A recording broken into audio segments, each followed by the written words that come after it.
साथियों, आज लगभग 2 साल बाद भी रसिया और यूक्रेन में चल रहा वार कॉन्फ्लिक्ट खत्म होने के कगार पे है या नहीं, ये कहना अभी ठीक नहीं होगा, क्योंकि अब हालात ऐसा हो गया है कि कौन विनर है या फिर कौन लूजर है ये बिल्कुल ही तय नहीं हो पा रहा है और दोनों में से कोई भी पीछे हटने का नाम भी नहीं ले रहा है। जब युद्ध स्टार्ट हुआ था तो पूरी वर्ल्ड की मीडिया इसे कवर करने में लगी थी, लेकिन जैसे कुछ समय बाद गर्लफ्रेंड पुरानी होने पे बात करना बंद कर देती है, वैसे ही वर्ल्ड मीडिया इस टॉपिक को कवर करना बंद कर दी। पर हाल ही में ये न्यूज सुर्खियों में तब आया जब रशियन ने एक यूक्रेनियन टाउन एवाडिवेका को कैप्चर कर लिया। ये इसलिए भी इंपॉर्टेंट बन जाता है कि इतने सपोर्ट के बाद, मतलब कि यूएसए और पूरे यूरोपियन कंट्री के सपोर्ट के बाद भी एक बहुत ही इंपॉर्टेंट कंट्री का यूक्रेन के हाथों से जाना सिर्फ यूक्रेन के लिए ही नहीं बल्कि पूरे यूएसए और यूरोपियन कंट्री के लिए भी ये बहुत बड़ी हार है। ऐसे में हो सकता है कि आने वाले टाइम में यूरोपियन के ऊपर भी खतरे की घंटी ना मंडराने लगे। साथियों, ये युद्ध 24 फरवरी 2022 को स्टार्ट हुआ था, जिसे आज लगभग 2 साल पूरे हो चुके हैं। पर सवाल यह है कि आखिर ये युद्ध हो क्यों रहा है।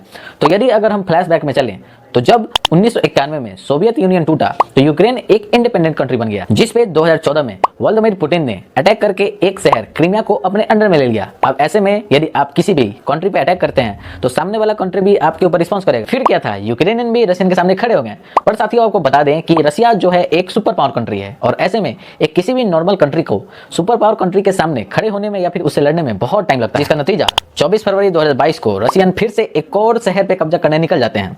इस बार वे ये रीजन बताते हैं कि यूक्रेन जो है वो नाटो को ज्वाइन करने वाला है, जिससे जो अमेरिकन है वो हमारे बहुत ही करीब आ जाएगा। मतलब कि यदि यूक्रेन नाटो को ज्वाइन करता है तो जो अमेरिकन आर्मी है वो यूक्रेनियन के बॉर्डर पे आ जाएंगे और यूक्रेन का बॉर्डर रशिया से मिलता है। तो ये बहाना देके रशिया सेल्फ डिफेंस के लिए और यूक्रेन को नाटो में ज्वाइन ना करने देने के लिए अटैक कर देते हैं। वहीं अगर करंट सिनेरियो की बात करें तो यूएसए और यूरोपियन कंट्री के इतने हेल्प प्रोवाइड करने के बाद भी कोई भी नतीजा देखने को मिल नहीं रहा है। मतलब कि उनका जितना भी हेल्प है वो फीका पट्टा हुआ दिख रहा है। और इसका एक कारण ये भी है कि यूरोपियन कंट्रीज में कई सालों से शांति बना हुआ है, जिस कारण वहां के गवर्नमेंटों ने अपने डिफेंस पे बहुत ज्यादा अपने बजट का कोई भी हिस्सा खर्च नहीं किया है, जिस कारण वहां का डिफेंस थोड़ा भी कमजोर दिख रहा है। लेकिन अब जब रशियन ने एक और यूक्रेनियन टाउन को अपने कब्जे में ले लिया है तो शायद यूरोपियंस के कानों की रूख कहीं जेंगे। वरना एक गाना है ना हमारे यहाँ, कहीं ना फिर देर हो जाए वही हाल यूरोपियंस का भी हो जाएगा, फिर रगड़ते रहिएगा खैनी और चूना बैठ के। अमेरिकन्स का क्या है, अमेरिकन्स तो एक ऐसे ज्योग्राफिकल रीजन में रहते हैं जहाँ पे 2 साइड से पानी है और 2 साइड से 2 कंट्री है, एक कनाडा और एक नीचे से मैक्सिको वगैरह, जिसमें कनाडा से तो उनका कोई लड़ाई है नहीं,